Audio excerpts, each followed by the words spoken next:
like to call the Streets Committee to order at 7 p.m. Call attendance first. Mr. Miller? Present. Mr. Janik? Here. Mr. Dembinski? Here. Mr. Winiarski? Here. Mr. Cowger? Here. Mr. Nahorn? Present. Chair is present, and we are going to take a moment for Mr. Nahorn to say a prayer for us. Will you all rise? Please join me in bowing your heads. Gracious God, this evening we remember Mrs. Diane Taylor. Her suffering is past, and may she now be at peace. Those who have given of themselves to others will live forever in every heart that they have touched. Speaking to the Taylor family, we share in your sorrow at the loss of this special person. Sympathy is many hearts sharing one sorrow. We keep the Taylor family in our thoughts during this difficult time. Amen. Thank you, Councilman Nahorn. We have one item on the agenda tonight, A1802. That is authorization to bid and award the Lincoln Street and Sipple Avenue infrastructure and roadway improvements. Mr. Mayor, I understand that we have a representative from Bramhall Engineering here to speak with us. We do, and I'll just speak real briefly, and I just want to thank Mr. Nahorn. That was very fitting, very well done. Thank you. Lincoln and Sipple, sewer infrastructure and street improvement project, probably the project that the city needs most. It's been in the works for a long time. There's been a lot of issues in that area. We do a lot proactively when it storms to keep things as best as possible, but actually getting this project done will improve that area significantly. So we sent the information to you earlier. Aaron from Bramhall would like to explain it further. And if you have questions, please direct them to Aaron or myself and answer them the best we can. Thank you. And just a brief note, this is just to bid and award this project. I hope to bring the financing of this project within the next couple weeks. So we want to get this bid and award as soon as possible, and we'll bring the financing at a later time.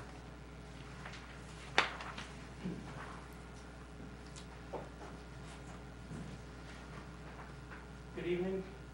I appreciate the opportunity to talk to you tonight about Lincoln and Sipple infrastructure improvements. As the mayor said, this is an area that's needed some attention, and we're excited to find a solution here. The project's a continuation of several projects done in the past, including the Mill Street interceptor storm sewer that was done back in 2012. As well as several lining and replacement projects in the area. So this kind of finishes up this work in this area. All those projects have reduced and eliminated inflow and infiltration into the storm sewer system, into the sanitary sewer system.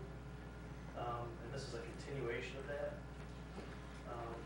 This project's going to reduce the amount of time that the utility department has to go out there. Like the mayor said, every time it rains, they've got to be proactive, get out there, help the situation as much as possible. They can now turn their attention to other areas flooding in the city. We broke it out into two parts.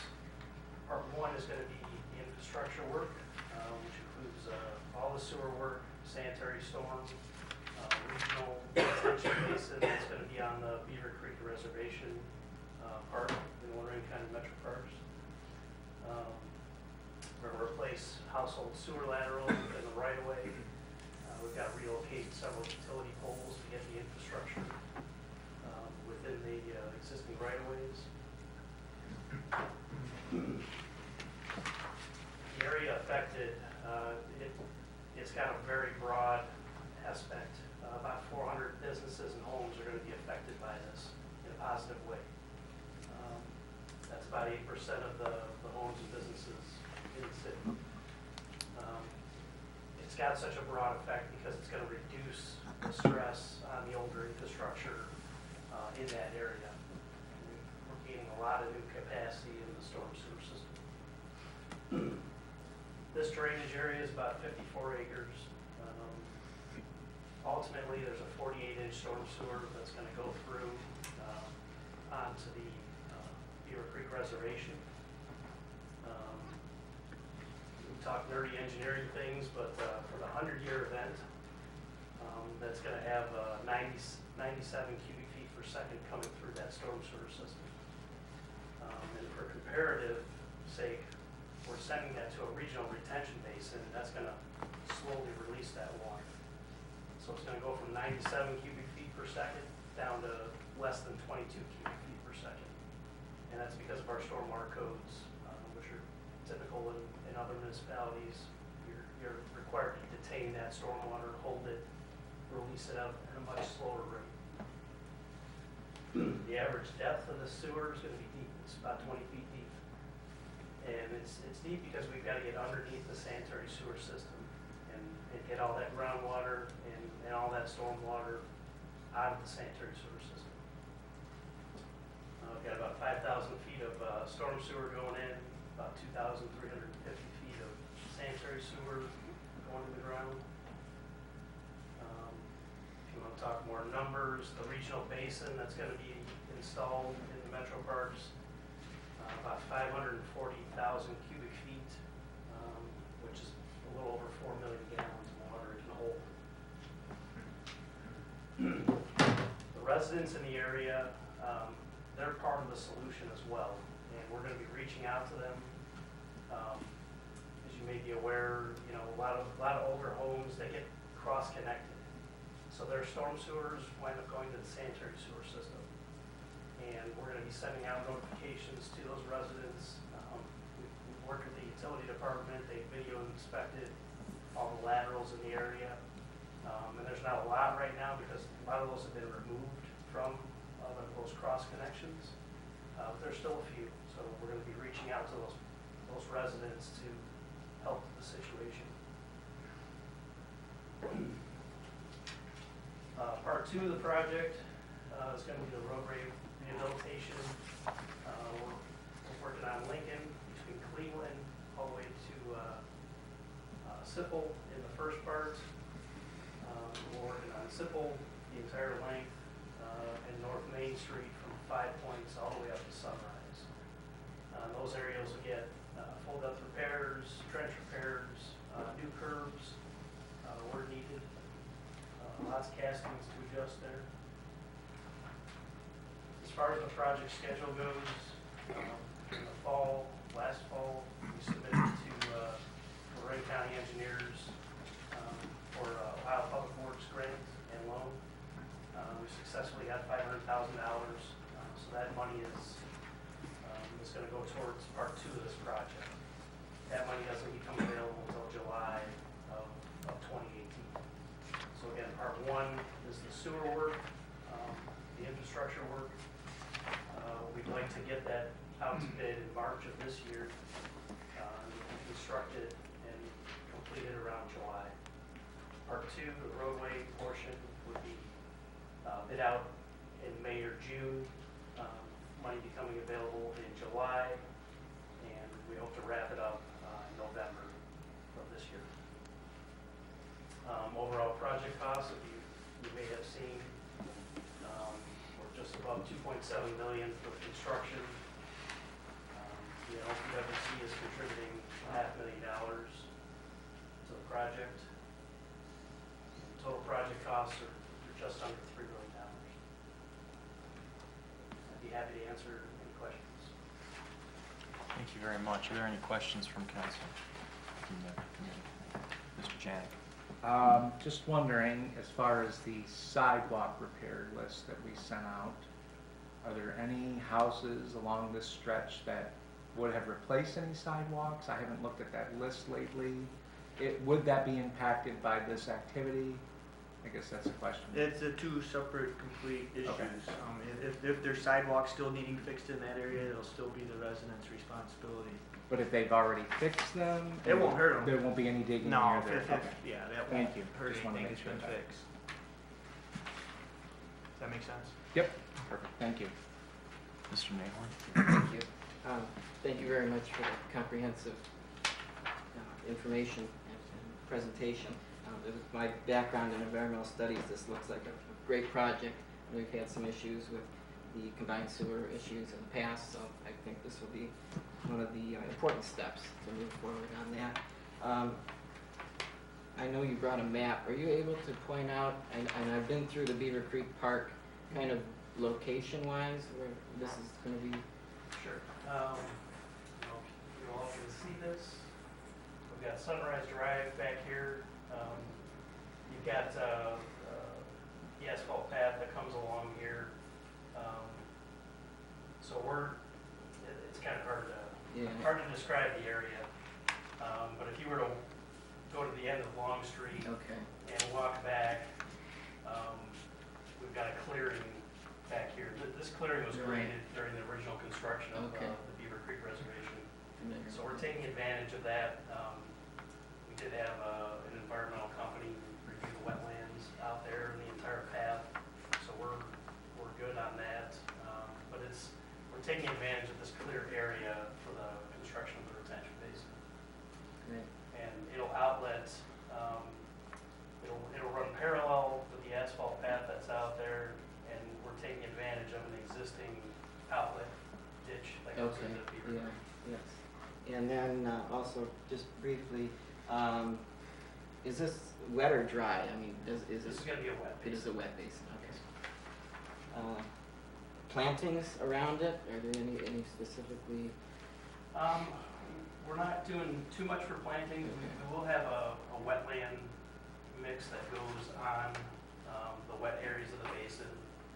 And we also, we've had extensive conversations with the Lorraine County Metro Park. So when we do restore the areas within the Metro Parks, that would be a native wildflower mix to kind of put back what should be Sure, there. very good, thank you so much, thank you. Mr. Miller? Thank you, Mr. Chairman. Aaron, thanks for coming in, and would have liked to have that map in front of me while I was going through all this packet. But so it looks like you're going to refurb, put in new catch basins. There's going to be a massive infrastructure along all of North Main Street, and particularly from Sipple. The Sunrise, how much of the Sunrise to looks like Brant is going to be part of part one? Not a whole lot. There's decent infrastructure in that section. There's actually an existing 48-inch storm sewer in that area right now. So that'll be, the focus of that area will be more in part two, the pavement resurfacing. So there already is a 48-inch ready, so you won't be replacing it? Not in this section of North Main. Okay. Between Sunrise and just south of Rainbow, there's a good-sized storm sewer in Okay. this section. And there's no side curb or ditch work that's going to be done at all on there. So it looks to me like, if I'm understanding this correctly, Rainbow to Sunrise, there's no part one under there. No. So it's all resurfacing, what have you. And then from Rainbow to Brant all the way to Sipple, correct? That is where your major infrastructure is going to be. And down Sipple. I see those. I see the dotted lines. We I have can on see that. 2 sheets here. Okay. So this continues down Sipple, down Lincoln. This is our storm trunk sewer. Mm-hmm. And we're going to be extending it just beyond East Martin down Lincoln Street. Okay, and that would be, so that flipped that around, so that's actually going to be on the west side of the road, you're going to have the 48-inch pipe, or is it going to be down the center? Depends on which section you're talking about, but for Sipple, it'd be on the north side. No, from Maine. For North Main, it'll be on the east side. It'll be on the east side. Right. Okay. So you'll be, probably the biggest impact will be on the east side of North Main's front lawns, and where you're going to tear up driveways and sidewalks and whatever it takes to get all the way through there, Correct. putting new curbs and what have you. Yeah, there will be road closures, detours that'll be set up in each phase. So when we're on North Main Street, traffic will be shut down during the day, detoured. And then the repaving from Sipple to the 5 Points is just resurfacing, probably a Yes. grinding resurfacing, is it? Resurfacing, quite a bit of curb work in that section as well. Okay, lots of curb work. Okay, and that curb work's going to be within the existing street itself. There won't be any widening of the street. Correct.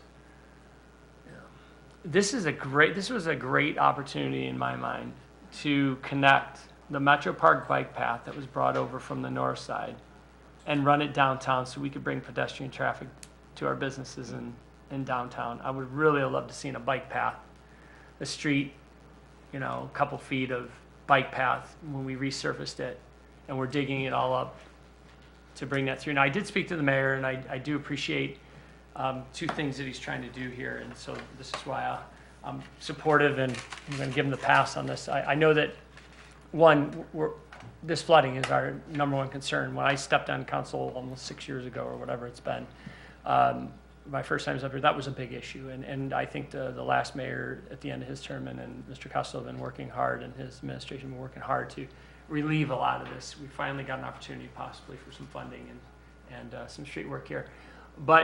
And I get that, that's the first thing. And the second part of this that I'm also willing to give is because we have the high schools that, the schools safety grant that we're looking for, safe schools, right, yeah, Safe Routes to School grant through the state. And I know that this project needs to get done. Like before that whole grant process and timing, that would be very difficult.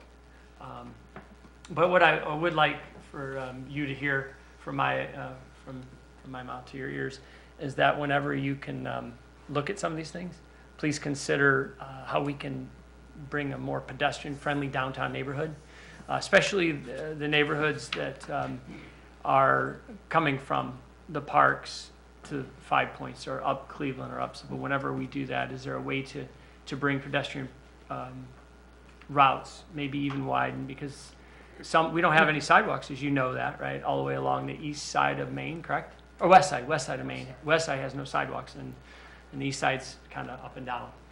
It's hit or miss, correct, on the sidewalks, last time I was down that.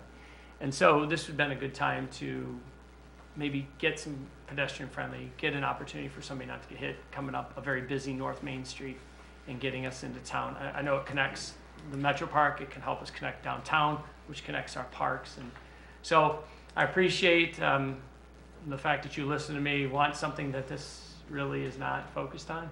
I just wish that we could still consider when there's an opportunity to bring streets, we'll say up to a pedestrian friendly level, that you kind of throw that our way and say this is what it would take, and maybe the price would be too much and we would get, you know, shocked and say, okay, that's a great idea, but that's just something that is not doable with the way that, because you're the engineer and we don't know what it would take. But if we don't ask that, if we don't ask of you, hey, what's it going to take to make this more pedestrian friendly as we upgrade and do these? I mean, we're doing major infrastructure and we're doing resurfacing. And with that being said, this is sometimes in my mind a good time to incorporate that in when we're doing such expansive curbs, new curbs, do sidewalk. I mean, this is a great time to do it. And I wish we had a really rich uncle in Amherst or somewhere that would say, hey, I like your idea, Miller, and I know Mr. Costello, our mayor, is on board with it as well. But in this case, it's just infrastructure and some resurfacing. So keep pushing that, though. Keep sending him what it would take, and let us know so we can, you know, get an idea. There are some programs out there that we've looked at in the past for that stretch, because it is a great idea. Yeah, I'd love to connect that. All the way to the Metro Park Center. And that takes them all the way to Target, to North, as we call North Amherst, right? Up through there. So it's to the hospital, the Mercy. I mean, there's so much. This has been a great place to connect. So thank you, Mr. Chair, for giving me a little extra time to express my wants. But thank you, Mr. Mayor and Aaron, for putting this together, because we definitely need to relieve the flooding, and doing the streets at the same time is a smart move. So thank you again. I yield the floor. Mr. Dembinski. Thank you, Mr. Chair. Before asking my comment or my question, I would like to echo Mr. Miller and Mr. Janik's thoughts on that. I've actually had multiple people reach out to me from within the northern part of the 4th Ward trying to say, hey, can we get sidewalks, a better pedestrian way to get downtown? And if we're doing all this work anyway, it would be a great time to do that. I understand this project may be too far gone or too far along the process, I'm sorry, to go back to that. But even just having numbers saying, hey, it cost $250,000 or whatever, just to get ideas, that would be beneficial going forward. I know we're going to have a separate council item later on to deal with funding. I just did have a question that it does say that $500,000 can come through Ohio Public Works Commission. That's listed as a grant/loan. Do we know if it's a grant or a loan? Because in my mind, if it's a loan, I would roll it into the overall Amherst liability and not necessarily count it as a grant. Yeah, it's both. There's $250,000 in grants and $250,000 in loans. And 0% loan, Okay. if I know that correctly. So it's at no interest. Okay. Thank you. No, that was actually all. Thank you. Mr. Miller? 250,000 of the 2.5 million is what we're talking about. Is that what you're saying? The 0% interest would be on the, just on that portion. $500,000 that OPWC Right, so they, grant awarded us. okay. So that portion of it, we would just come with a grant of 250,000, then another 250,000 would be a 0% loan? Yes. Is that my understanding? And then the rest of it, we'd have to go out for bond. And I know that's a discussion for another time, but I think that Mr. Dembinski had a really good question there as to exactly how that would work and how the funding and financing would And work. that's why that's part two, and that's typically the way OPWC works, so generally about half of it is grant, half of it's 0% loan. We have several of those out there already. Just talk about the financing for a minute. We have talked to a bond council, we've talked to some industry leaders with bond brokers, and we've got some ideas. We want to finalize some numbers, and then we'll bring you that at a later time. Okay, thank you. Thank you. Mr. Janik? Just going back to the point you made about the road closures that would occur, is there any given point where both Lincoln and North Main will be closed at the same time during the process of either one of these phases? No, that wouldn't be the intent. There'd be Okay, 3 distinct phases, one for North Main, one for Sippel, and one for Lincoln. very good. Thank you. Thank you, Mr. Chairman. Well, Mr. Winiarski? Thank you very much. Start with the mayor and make sure I understand. Originally you described this as our purpose tonight is to bid an award. Does that just mean we're setting the dollar amount it can't exceed when it goes out to bid, or what does Correct. bid an award mean? That's what that means. You're I got it giving right. us the opportunity to bid it, and it can't be, I think there's a 10% above that engineering estimate, if I'm not mistaken, that it could go over 10% of that engineering estimate. Okay, so if I'm understanding correctly then, we've got about 2.5 million, 2.7 million that we're on the hook for after the loan. And then there's additional, now am I understanding this correctly, the professional services and fees are additional beyond the, got it right in here, the dollar amount for costs, and then they have the No, professional. that's the That's 2.9 included. million, almost 3 million. Almost includes 3 professional total. services. Covers everything. And then there's an additional wiggle room for 10%.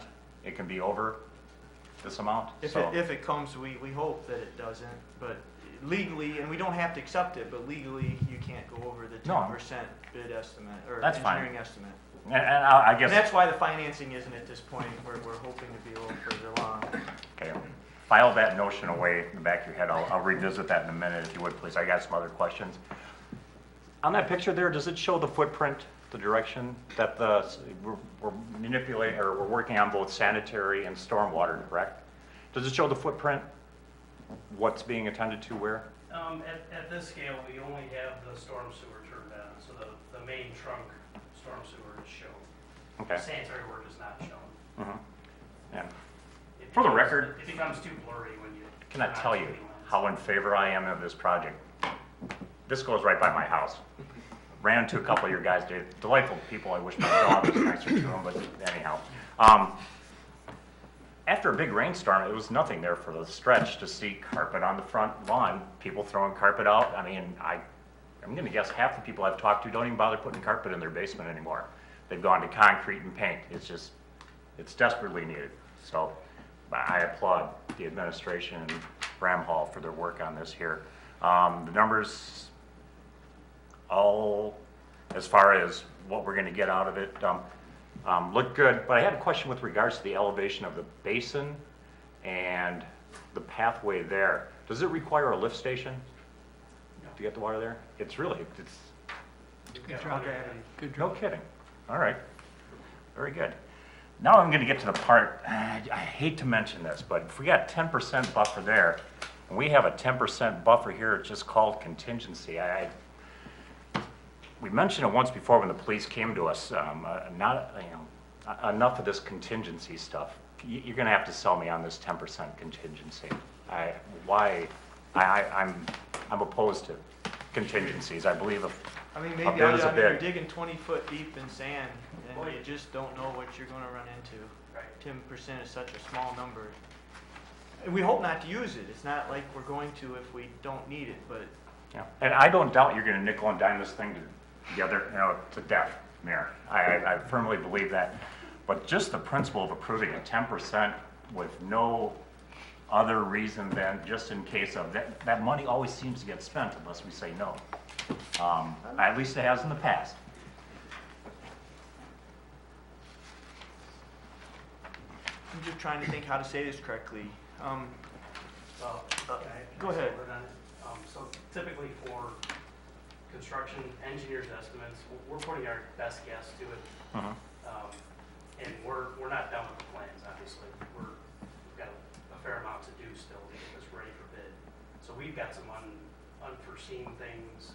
We're not done with the design, so we have to have some buffer in there. We have a lot of detailed quantities and estimates in there, but we're still not done. Yeah. When we don't include that contingency. So when we tell the contractor our engineer's estimate is 2.7 million or whatever it is, we don't say, oh, by the way, you have a slush fund, contractor, for you to spend 10% above. Yeah. That doesn't happen. Are there specific measurable instances that are eligible for a contingency fund versus just getting a change order and having it approved? Can you walk me through? I mean, I'm looking for something measurable, something in, a reason why they would have missed it in the original bid. For paving projects, it's a lot maybe easier to explain. So when we mill off the surface of the pavement, we don't really know what it's going to really look like underneath. And we want to make base repairs and things like that. That's one of those gray areas. So we might estimate we need 10% of the area for full depth repairs. We mill it off and everything is crap underneath. So that's a common instance where we're going to need more money. And then we do a change order with the contractor, get it approved by the administration, and move forward that way.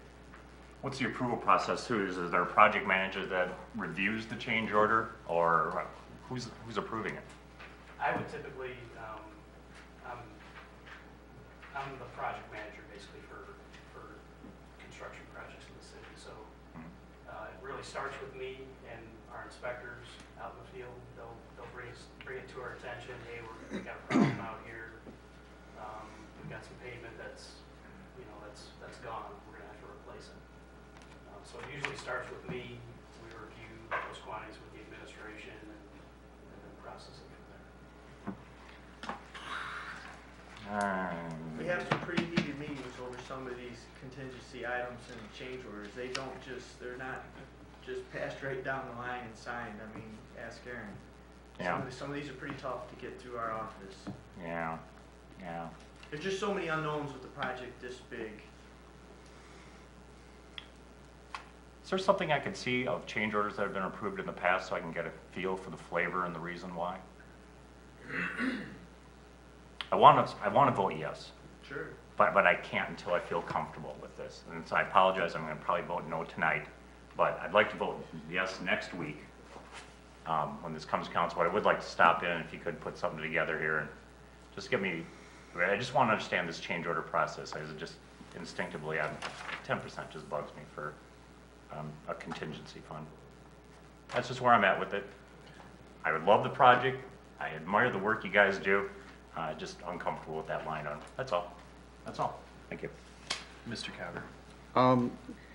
As far as the contingency and everything, I believe that whenever we're looking at a project of this size with the unknowns that could pop up, I mean, if you do work at your house and you're going into the walls, sometimes you find some stuff in those walls that you didn't realize was there. You're going to have to do it. But when we're looking at a project like this, to have this up front, we kind of need that up front if we're going out for financing so that it can be part of that financing that you go out for, because if not, and you need some more money, it's not gonna be in that financing that you've gone out for to begin with. Just because it's put on paper, again, doesn't mean that it's gonna get spent, but at this particular period, this is where we're putting all the blocks in place to take care of the project as a whole. So I would vote for this, knowing that the administration will do its best to not dip into that, but we have to have it in place to get this done by November. If it's not in place and we have to come back and we have to go out for more financing and everything else for this, this could stretch into next year, and nobody wants that. So I'll be voting for this, and I believe that that's the reason for that being in the original numbers. Mr. Miller. Thank you, Mr. Chair. I think Councilman Winarski has a very good point. His reservations are warranted. Whenever you see something like that, we're over here saying, here's a blank check for possibly a 10% contingency on almost a $3 million plan is $300,000. So yeah, that's a good chunk of change, right? Maybe I can get a better understanding of this. Are you going to be bringing the research, the inspections, the information that you still have yet to obtain on this project? Will this be coming in before we get to a third reading on this? That'd be my first part of that question. I got a couple. I guess I'm not sure of your question. Okay, so there's a contingency that gives you buffer for possible things that, is this my understanding, possible things you may find after the project started, or as you do more inspections and looking into this design of the project? Is it field work that's not done yet, that the 10%, or is it when we start the dig, we need 10% buffer? That's my question. I think I need clarification on that. So there's different types of contingency. There's design contingency and there's construction contingency. At this stage of the game, this is more of a design contingency. This is because we're not done with the project yet. You know, we might have 500 feet of storm sewer that we have to put in, you know, that's not in the estimate. So that's kind of what we're using that for right now. It's typical in every estimate that we've ever done, in every estimate that you're going to see from a design engineer, whether it's ODOT or on the local level, you're going to see a construction contingency as well. And to Mr. Copper's point, you know, that is common because we don't typically like to come back to council and then ask for additional funds after the fact. And again, it doesn't mean that is a slush fund or that is, you know, for someone's discretion to just add work to the project. So your design right now, there may be entailing using some existing mains, laterals, and so forth that will allow this project to be designed the way it is now. And there may be a case where when you come in, you're like, we designed it this way, but there's pipe that needs to be replaced. There's things, the infrastructure that needs to be done that we didn't. So that's the design part, not just the construction materials, but the actual design the way you want to see this done. You may have to find that there's a giant piece of sandstone blocking you have to go around or something goofy like that. So the design, that's the design contingency. And then there's a construction materials contingency. You dig in there, you find you need more asphalt, you need more base, you need more, okay, sewer line, storm line, what have you. Or you find a historic beer cellar, you know. Those things pop up everywhere. It's a beautiful thing for us historians, but yes, yeah, I could see that being an issue. I hope not there. Indian burial ground, you never know, we could come across on the way through there. That's the first part. The second part is, okay, so we get that 10% contingency, we put it out for bid, and I know this is a financing part, but this kind of goes to where we're at. If we finance a 10% contingency and that 10% is not needed, that money's already been bonded, correct? No, actually, that's the beauty about the way we're going about this. There's what they call a bond anticipation note. So you get all this planned money that you think you might need, You borrow the entire amount for, say, 1 year at a very low rate, less than 2% generally. So you borrow that money for this 1 year. When you know how much money you're going to spend, then you do the general bond obligation for 15 For or the- 20 years for for your the money. amount of money that you actually spend. Okay. So that money isn't out there in La La Land collecting interest. Now, would you come back to the council and say, okay, this was amazing. We asked for 3 million and we only needed 250,000. We do have the bond for that. We've agreed to the 15-year or whatever. Or you'll come back to us Absolutely. and say, okay, now we want to move that from a 1 year to a 15-year. We would vote on that? Yes. And we that's would probably agree to gonna the also- amount? Yep, and there's probably going to be some other bonds that we combine with that, and there's going to be some additional savings because we combine more of these bonds that we already owe into this new one, it's kind of refinancing to a lower rate. So the bond council's already talked about some of the savings, some significant savings that we'll have by refinancing some of those existing bonds. And that's when Rich gets to come with all the good information And and the auditor Yes. today, right? Great, okay, so that does answer, I guess, that part of the funding. The last thing I have, and I appreciate the extended here. I hate to beat up these sidewalks, but this sidewalk issue has been just amazing. Here we have sidewalk removal and disposal, 32, and this is on page, there is no page number. It's the first of the spreadsheet. Under sidewalk repairs, it says, line item 11, 202, ODOT item 202, walk removed including off-site disposal. $3,200, total unit 1. And then it turned around and says concrete. Now, is that $3,200 for all the walks that you anticipate altogether, the disposal of all the different walks and driveway curves? That's all for the together. project. That's for the entire project, right? The bulk of them are on Lincoln Street on the east side. Okay, but then it says concrete walk, and it says 5 units at $3,200, so it's a $16,000. So is each one of these 3,200 units, each unit that's $3,200 is it's 16 grand. Is this each resident's walk anticipated? It's an area, it's a square footage, so it's the total square footage along that area. Okay, so I have square footage unit, and they're saying the unit cost is 5. All right. So it's, right, five, I'm not sure which item you're looking at. And that's- $5 a square foot. Okay, that's how you're going with that. Right. Okay. And you're expecting quantity of 3,200 square feet. So you're doing it as a bulk. That was just my question because I'm over here looking at this saying, this is pretty extensive sidewalk repair. And if this is what, 16 grand, it's how many sidewalks? All right. Well, the good news is I hope that nobody had repaired their sidewalk on any of this What they site. do, they're going to get a brand new one. I know, but they already went through it and they could have got a brand new one on the city.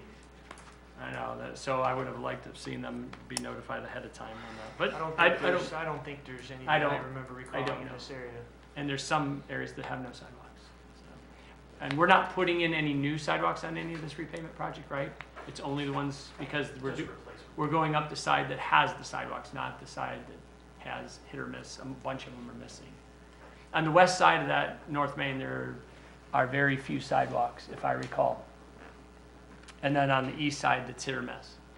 So I was just wondering if we're connecting, is that something we're looking at with the safe routes? Okay. All right, I think I'm finished, and I think you can quote me on that. Very good. Thank you, Aaron, and thank you, Mr. Mayor. Mr. Dembinski. Thank you, Mr. Chair.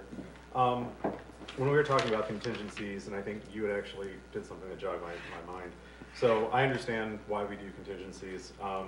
You had said there's design and construction. I think that's actually, the design aspect is the 10% that's quoted in the budget that was proposed to us. The construction contingency would be the extra 10%. Once it's bid, if the bid comes in 10% over what we've allocated, that's where there's another 10% contingency. Is that correct? There's three different things here. There's the design contingency, which is in our estimate right now. When we bid a project out, we don't tell the contractor there's a contingency fund. Right. But we're hoping that that design contingency turns into our construction contingency. Okay. if that makes any sense. Mhm. You know, sometimes when you're early on in a construction, in an estimate, we might have a 20% engineering contingency for design at that point. You know, we might not know a lot about the project, so we have to make some broad brush assumptions. So it starts off as a design contingency. When we bid the project out, we'll tell the contractor, hey, we've got a fund here, but we need that cushion if there's unforeseen conditions. When the project comes in, my estimate right now is 2.7 million in change. I'm hoping when we're done, maybe it's 2.6 million before we go out to bid. So that estimate gets redone, gets provided to the administration. It does not get revealed to the contractor. Right. When the bids come in, those bids have to be within 10% of our estimate. They can be 10% above it. If they are 10% above it, we'd have to come back to you and ask for some more money. But we could still award that bid because it's still legally within that 10%. Correct. We wouldn't have to Okay. rebid. I think that's in my mind where I was getting the 10% that's here and the other 10%, that's where I was looking for a little bit of clarification. Thank you. I think we've only done that once. I think since I've been involved all these years, going over that 10% and having to ask for more money. Right. Mayor Taylor beat me up the first time that happened, and it never happened again. And then one other question, it's really a hypothetical, and I apologize because it's going to be a naive question, I suppose, but if let's say this all passes, we put it out to bid, we award the bid, but then because the financing is a subsequent line item or a subsequent agenda item, if we don't come to an agreement on that and we don't pass the financing aspect, are we on the hook for anything here? How does The that work? finance is gonna be in front of you before this gets awarded. So we're gonna have a very good idea whether this finance is gonna pass before we actually award it. And I'm sure there'll be something in the bid contracts that says we can refuse the bid for any reason, I think, Aaron? Correct. Okay. So without the money, we can't award it. Right. Okay, that works actually, thank you. And then, just let me add one more thing before somebody makes a motion. I do think this project is big, so it would suffice or require, I think, 3 readings. But I really would like to add the emergency, so after 3 readings, we can get right busy and bid this. So please feel the necessity to read this a few times, and then, but please add the emergency if you would like. Yes. This may be a stupid question. There's a part 1 and a part 2 to the project.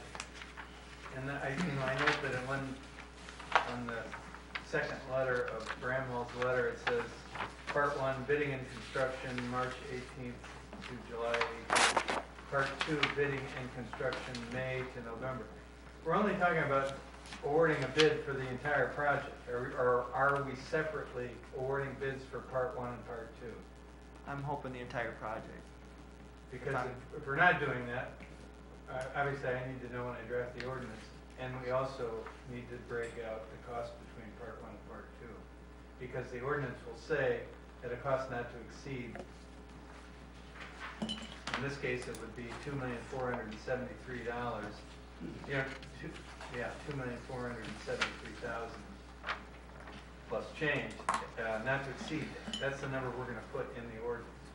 We're not going to add the contingency in the ordinance, right? How would we normally do that? I think we normally don't include the contingency. So we're asking them to come in at a bid of $2,473,512. We're asking for 2.7 million, whatever that number is. That would be Oh, the number. so you're going to include the contingency at this in point. the At bid, this point, bid amount. because Okay. it is a design contingency at this point. Okay, so when you let the bid out, those design contingencies will be resolved? Correct. In other words, you're We going to know don't what... bid it out allocated. Okay. We don't bid it out with a Okay. contingency in mind. All right, great, I see that. It will be, there will be 2 numbers two in the ordinance. So we will have 2 numbers in the ordinance, okay. so I'll get that to you So there's going to be before 2 the bids. next meeting. We're going to go through the bid process twice. Okay, Correct. great. So somebody's going to break out to Yes. me those. Okay. But we can do that in a single ordinance? Yes. Okay, great, all right, thank you. We have done that in the past. Last year, the road program had two parts to it. We had some infrastructure work in part one and then Right. paving in part two. Okay, thanks. Is that all, Mr. Carlson? Yes, thank you very much. Mrs. Basile? From a procedural point of view, I would just remind everybody that the mayor has asked for this to go 3 readings and to pass, pass this on the emergency at the end. I would suggest that those who are looking at whether they should support this to send it to the floor of council, consider that if it goes to the floor of council and your questions are not answered sufficiently in the next couple of weeks, while we're doing the 3 readings, at that time you'll have an opportunity to vote no on it. And I would suggest that you consider tonight supporting it and sending it to the floor, again, with the idea that you can withhold your support later on before the 3rd reading is finished. That's the end of my comments. Very well. Mr. Janik? I'd like to make a motion to take A-1802 to the floor of council With the emergency. with the emergency after Thank 3 you. readings. Mr. Cowger? I'll second. There's a motion and second on the floor. We will do a roll call vote. Mr. Janik? Yes. Mr. Miller? Yes. Mr. Nahorn? Yes. Mr. Winiarski? Yes. Mr. Cowger? Yes. Mr. Dembinski? Yes. And the chair votes yes. That will be sent to the floor of council with the emergency unanimously. Mr. Dembinski? Move to adjourn? Mr. Cowger? Second. All those in favor of adjourning, say aye. Aye. Opposed? We are adjourned at 7:46.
We'll call this meeting of the ordinance committee at 7:47 PM on January 16th, 2018. The attendance will be carried forward from the previous meeting. We have one item on the agenda, A-18-01, approve current replacement pages to the Amherst codified ordinances. I believe this is just a formality based off of applying the new pages to our ordinances. Would the law director or assistant law director like to say anything? Said we do this every year, and I know we've had squabbles or conversation about whether or not it needs to be passed on emergency, but I don't think so. Let's go ahead and just pass it, maybe pass it on one reading, that would be great. Suspend rules. Suspend rules when we get to council. I will make the note based off of that, the ordinance that was attached to the agenda item does say and declaring an emergency, so. So, then have at it, that's okay by me. We've done it in the past. Mr. Miller? Move to take A-1801 to the floor of council with emergency. Mr. Nahorn? Second? We'll just do a voice vote, or is there any discussion? We'll just do a voice vote on this one. All those in favor signify by saying aye. Aye. All those opposed? Seeing none, it passes. It will go to the floor of council. Mr. Miller? Move to adjourn, please. Mr. Janik? Second? All those in favor signify by saying aye. Aye. All those opposed say nay. We will adjourn at 7:49.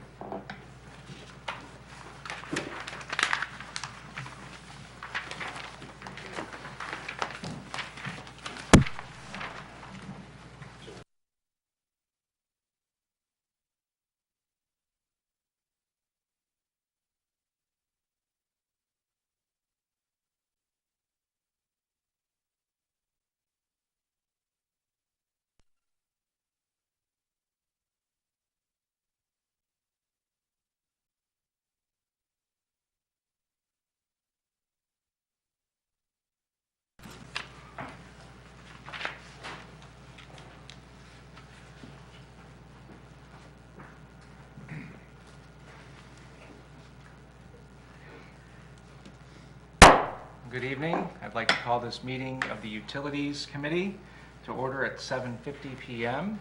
We'll use the minutes from the previous committee meeting for attendance purposes. And we have in front of us A-18-03, an ordinance authorizing the execution of a contract to participate in the remaining requirements energy supply schedule with American Municipal Power, or AM. Mr. Mayor, would you like to lead us off in terms of explaining? I would. You passed an ordinance very similar to this a year or so ago. I think that contract extended us to purchase remaining requirements up to the year 2020. What this does, it gives the mayor to have the market reach out to the mayor and make some phone calls through Ample Ohio would call and say the rate's this amount, 4.2, 4.4, whatever cents a kilowatt.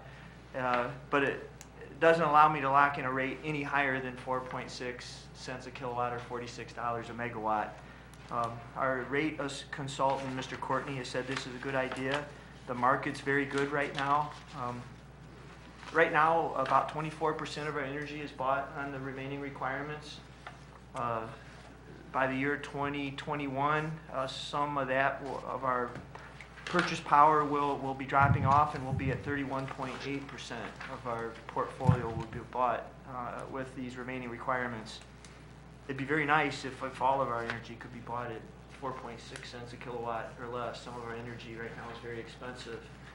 But this is a good way of stabilizing our electric purchases through that year 2024. So I would suggest you pass this, and it would be nice if you'd pass this on one reading and with the emergency. The sooner you allow me to enter into that agreement, the sooner we have a very good chance of getting locked into a very low rate.